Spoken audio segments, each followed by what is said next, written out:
السلام عليكم، أنا عبد الله المؤذن، بكون معاكم في بودكاست دانة الدنيا، البحرين اللي تجمع الدنيا من الشرق لين الغرب.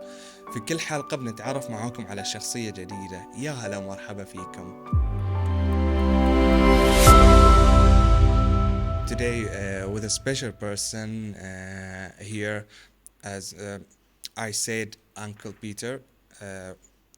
Welcome, Uncle Peter. We are saying Uncle Peter because, as respect, as a Bahraini. Because I'm old. Yeah, Okay. because but you're not much old. Oh, Okay. Tell me, how is your mental health and physical health? Oh, I'm fine. I did have heart surgery at the beginning of the year, but I'm making a very, very good recovery. Really nice. What about your mental health? Oh, my mental state, you'll have to ask other people about. Oh, I think I'm quite normal, but yeah. especially here in Bahrain. Yeah. Did you enjoy the weather? I will. Yeah. When we get to October, November, December, I'll really enjoy that weather. Now is just too hot. You think it must much better than Germany? The winters are better here. Ah, the winter. Yeah, because in Germany we can get down to minus 12, minus 15. You know, I mean, even freezers in Bahrain don't get that low. So, but it's just a few months in the summer. You know, you get 3 bad months, 9 good months. So I think that's fair. It is good.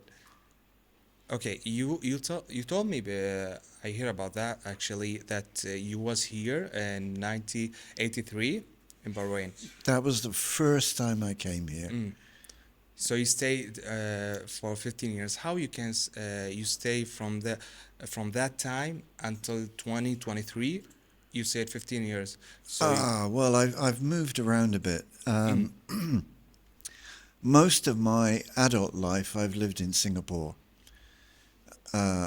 In fact, the progression was Germany, UK, Netherlands, Hong Kong, Singapore, Australia, Indonesia, Singapore, India, Sri Lanka, Bahrain.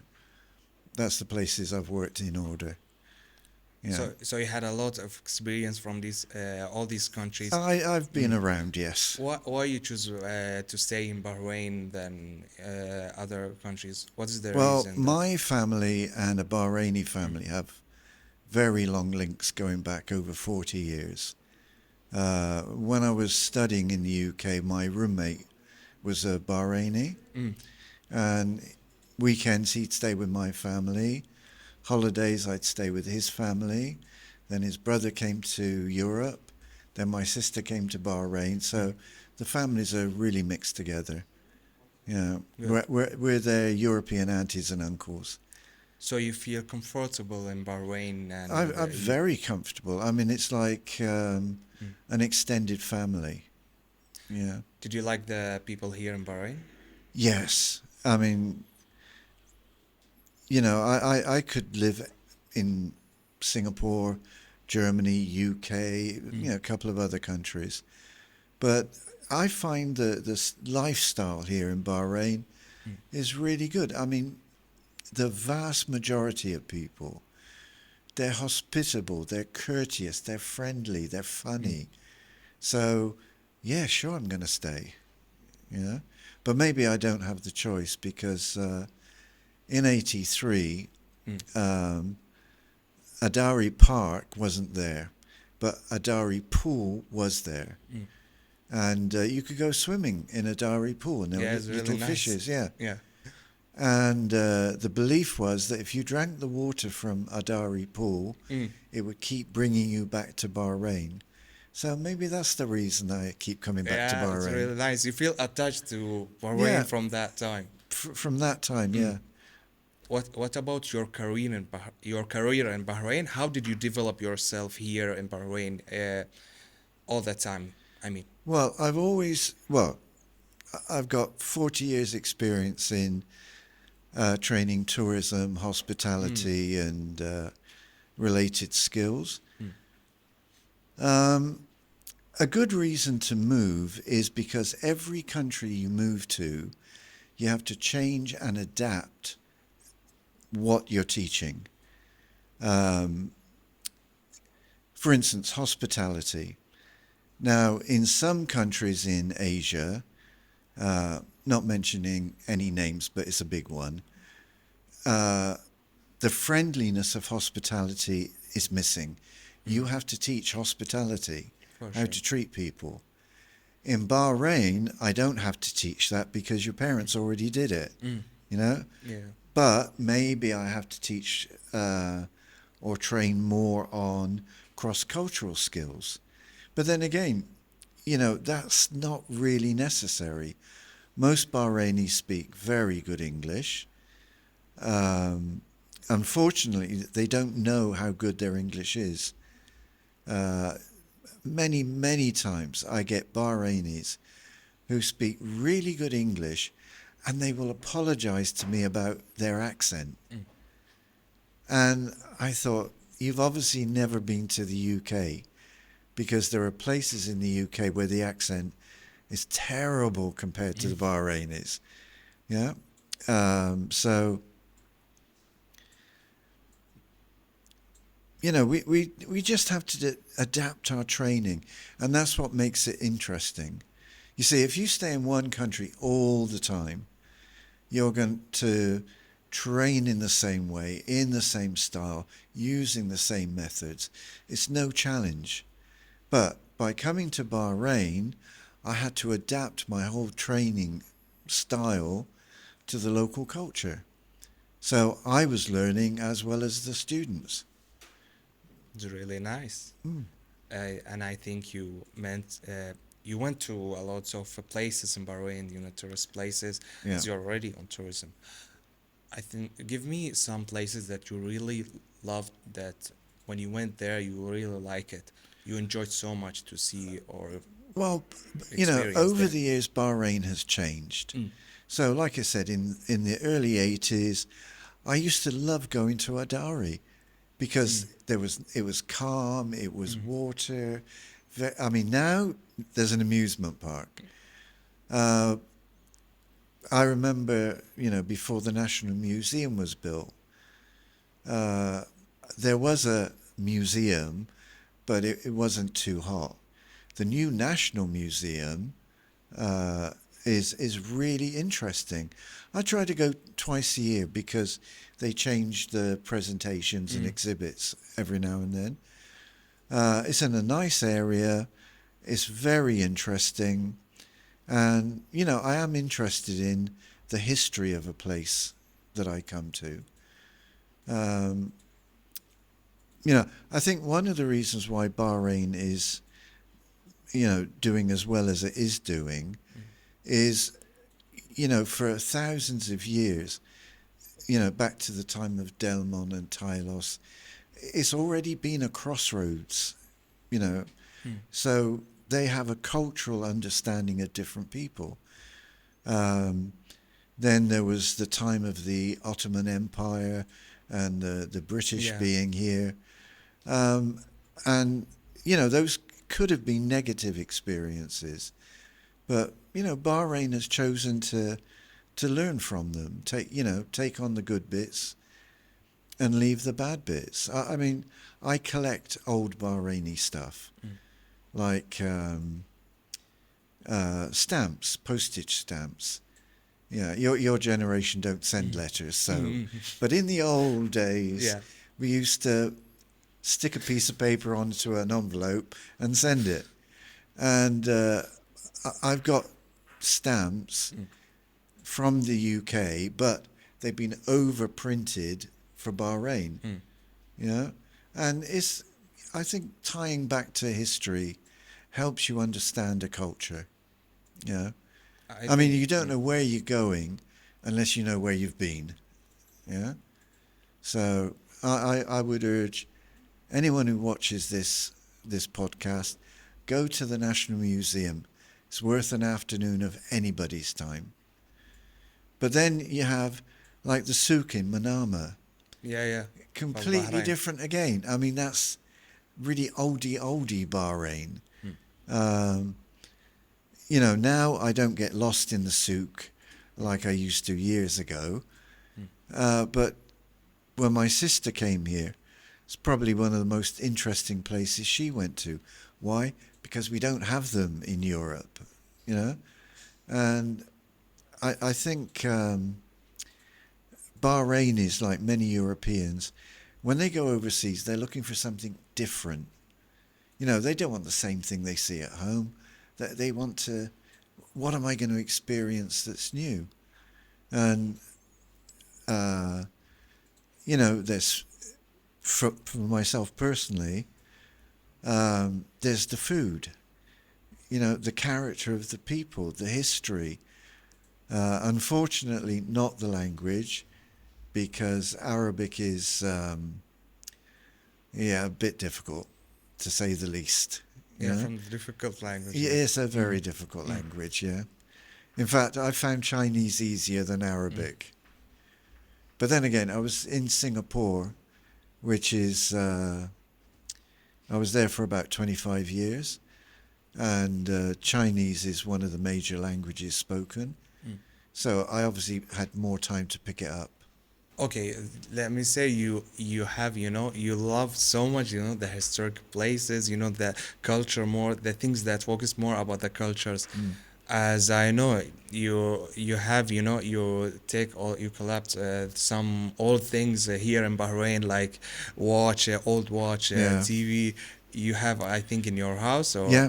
Oh, really? Yeah, well, I have quite a big apartment. It's in Isa Town, so maybe not the posh area, but it's nice, you know.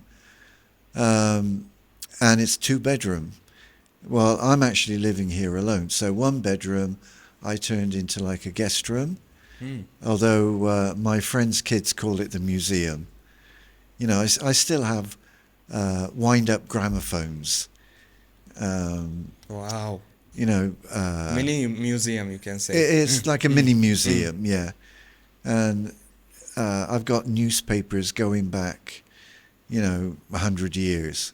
Really? So, yeah, so, you know, when my friends' kids come, they can see what it was like. You know, they can read a newspaper that was printed on that day 50 years ago. What was the world like?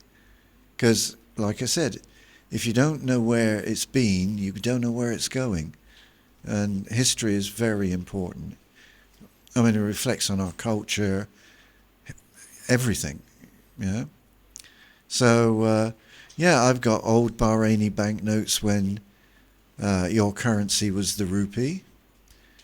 Because when the British were here, there was no Bahraini currency. You used Indian money. That's why even today, 100 fils, older people call it rupee. Rupee. Because that's from back in the day. So if you don't know the history and they call it a rupee, you're going to think they're crazy. But if you know the history, you know why they're calling it a rupee.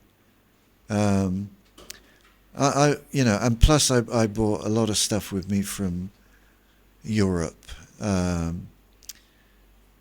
know, I like to show them that the world has changed, but not so much. I mean, let me ask you a question. You've seen 3D movies, yes? Yeah, for sure. How old do you think 3D is? It's like more as a real show, want to take you to real Yeah, lives. I mean, no, but how many years ago do you think 3D started? Maybe 2000. 2000.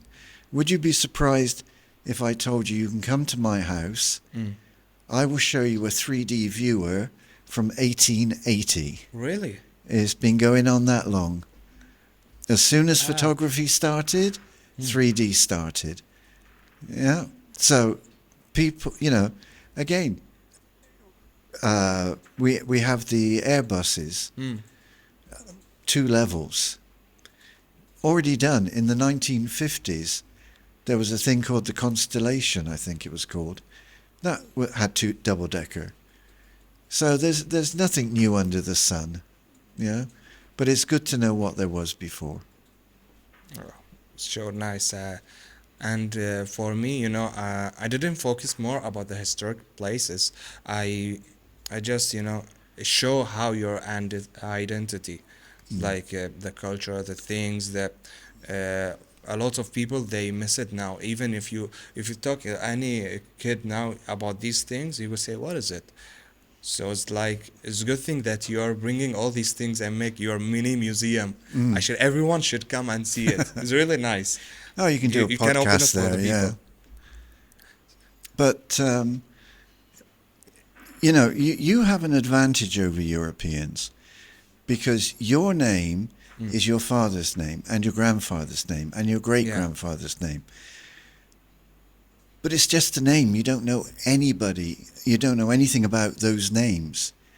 Now, in Europe, the family name changes depending on the marriage. But when I was young, my grandfather in Germany told me about his grandfather, where he lived, what was his job, when did he get married, how many kids.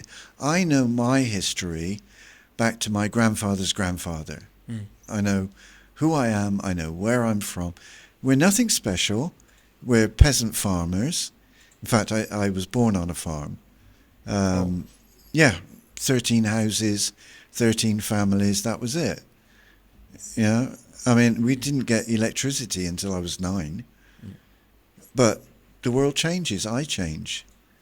But I know where I come from.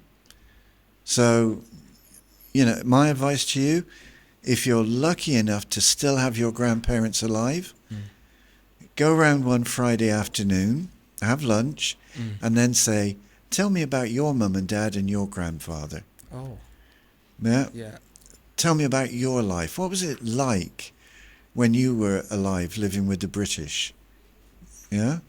Yeah. Because why do you speak English as your second language? Because of the British. Why in Algeria do they speak French? Because they were colonized by the French. History tells you why things today are happening. It's like apart from what they call it, the old times, apart from the place that they went to it, like they put their thumbprint, yeah. Yeah, it's like how you speak English. The people now, even the old Bahraini, you see they speak English so fluent because of Very that. well, yeah, because of the British. But, just because you look at history doesn't mean you ignore the benefits of modern life. I mean, I have a laptop. I have Wi-Fi. I use a smartphone. I use WhatsApp to keep in touch with my family. I'm not going to ignore all the benefits of modern society. Yeah, for sure. But I'm not going to ignore the benefits of the past. I mean, I have an auntie in Germany. I still write her letters because she's very old. She's not going to start using smartphones at, it's really I don't know how old she is now, at 90-something. So I still write letters. But I'd never write a letter to you. I mean, the difference. WhatsApp, that's it, that's enough. So, you have to expand your view. It's like music. One of my Bahraini nephews, who Ali, he's up to date on the modern music. Yeah. On the other hand, he's got no objection to listening to something from the 50s, 60s, 70s. He doesn't stick to Arabic and English. He's got Russian music and all different types. Yeah. He's not happy to just that little spot. He wants to experience as much as possible. Especially now you mention about different type of the smartphone, the music, everything now is changing. You see Bahrain how is changed from the old times, 1983 you came, and now how is it different? Well, of course it's more modern, but the character of the Bahrainis, I don't see that much difference, to be honest. You know, the technology has changed, but not their character. They're still The same Bahraini. same Bahraini people. I mean, you go anywhere in the Gulf, and I have traveled around the Gulf, and if you ask any other person from the Gulf, what's the best countries in the Gulf? Always the same two, Bahrain and Oman. Everybody says it, yeah? So, like I said, the character of the people hasn't changed that much. They're still helpful and friendly, and, you know, they treat foreigners as guests. Welcoming. Yeah, they're very welcoming. They allow us to make mistakes. You know, for me, it's a very, you know, very open type of society. Good thing that, you know, I hear that from you, because you know the experience that showed now the most countries that even on Gulf focusing about, you know, the places, the tourists, all of these things, but you mentioned about the people, you know, even the change that's happened on Bahrain from old times until now. You see the people in Bahrain, how they are, you know, kind, how they are welcoming, how they are good. Well, I think, you know, I come from a tourism hospitality background, and I think Bahrain is it's an undiscovered pearl for tourism, because you have a well-educated population, high levels of English, naturally hospitable, you know, yeah, it's really an undiscovered pearl. I mean, there's in the winter months, every week there's a cruise ship that lands here full of Germans, yeah, and invariably, you know, they love the place because, you know, like Bahrainis, most Germans speak English, so there's no communication barrier. You know, I've seen them here for cultural events, religious events. So, but the thing is, that's one cruise ship a week. You know, we should be trying to attract more. And,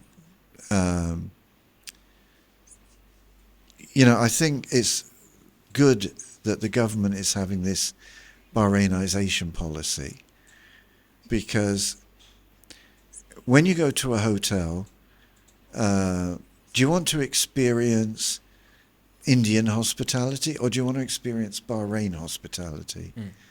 Get more Bahrainis into the hospitality and tourism industry, as long as and as much as you want. Yeah, and you watch it; it will really grow, because people will be so touched by the kindness. You know, really. I mean, the son of one of my friends worked in hospitality, and I think it was an Irish woman, and she had a birthday while she was staying at the hotel. So he went on Google Translate, translated happy birthday, welcome to Bahrain into her language, and put it in a room with some fruit. And she came down looking for him, saying, I have traveled the world and never experienced something like this before. You see, it's a natural instinct for Bahrainis to want to look after their guests. You can say Bahraini words? I can say a few, but like most people, I'm taught the bad words first. So I better not practice, you know. I mean, I know, even in 1983, I knew the difference between shukran, mashkur, mashkura, etc. Yeah. Because I always make it a point, when I go to a new country, I at least learn how to say thank you, even if I'm only there for a couple of days. Because first time I bought a clock with Arabic numerals. This is about 1990 or something. the entire conversation was in English. But when I left, I told the guy, Mashkur, and he was so pleased. One word. Yeah. You know? Change his mood. It changed everything. You know? So, you know, but that shows how Bahrainis are. You know? I mean, sometimes they're a bit... They criticize themselves a little bit too much. You know, like, as I said, with their English. Yeah. They speak absolutely wonderful English. The accent is good. It's understandable. You know, I suggest anyone who thinks that they can't, their accent is bad, go on YouTube, typing Birmingham accent or Texas accent. Listen to these native speakers. Yeah? If you can make out... Okay, Glasgow. If you can make out one word in 10, I'll take you for dinner. Oh. Yeah, because once I was in Glasgow and, funnily enough, with a friend from Singapore, we wanted just, you know, quick lunch. So we asked where's the nearest McDonald's. We went to a policeman, asked where's the nearest McDonald's. He pointed, and that was the last thing I understood. Every word he said, I had no idea what he was talking about. So we just said, oh, thank you, officer, and walked in the direction he was pointing. No idea where we were going. Now, I don't have that trouble in Bahrain. Okay, tell me, I want to know one word you describe Bahrain. Give me Bahrain in one word. Oh, surprising. Really? Yeah. Oh, it's really There's nice. always something new to discover. There's always another surprise around the corner. You know, a friend will take you to a restaurant that you've never been to, and they will give you a dish that you've never tried before.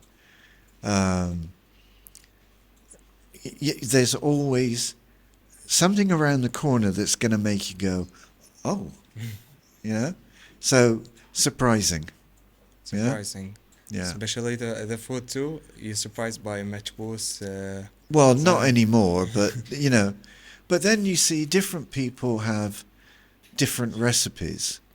My friend's mother, you know, Friday afternoons I'm invited for lunch. She makes saluna. Saluna. Yeah. Oh. I've tried saluna in dozens of restaurants. It's nowhere near as good. Yeah? It's good. It's different. But she's the sort of benchmark. The best. Mother, Bahraini mother. Yeah, that's the benchmark. And, you know, also tastes change. I told you when I first came here, I thought haris was horrible. It was slimy, it was oily. Now, madruba, yeah, haris, two of my favorite things. Oh, no. Yeah, so, like I said, surprise. Yeah. Okay, I just thank you for having you. You came here. I really appreciate that. As you tried and you had a lot of experience in Bahrain, you know, there's some message that you want to send the people that they are here, okay? That, you know, watch outside from Bahrain, you know, they would like to visit, or some people, they want to try some things. So what is the message that you will send to them to... Well, there's two. Okay. For Bahrainis, please give yourself some credit. I know it's nice to be modest, and, you know, Bahrain is naturally modest. Good. But give yourself some credit sometimes. You know, look at all the different countries in the world. This is not a bad place to live. If it was, I would leave. I could live in Singapore. I could live in the UK, Germany. Why do I stay here? Because Bahrain has that something. To non-Bahrainis who are watching this, if you haven't visited Bahrain, or you've only visited Bahrain for Formula One, you have missed out a lot. The Bahrain tourist office, they have a system for home visits where you can actually go to a Bahraini family. You know, you have to book it in advance and arrange it, but they have that where you can meet real Bahrainis. You can come here, it's safe, it's secure.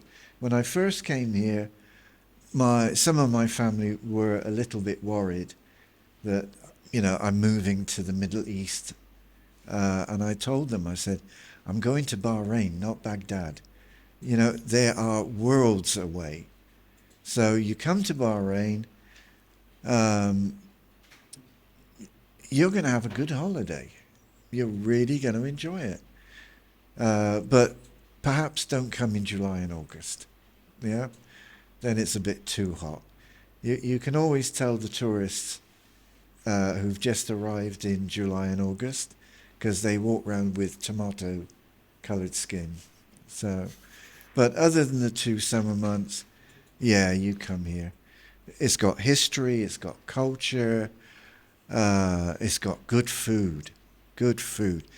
And compared to other destinations, it's reasonably priced.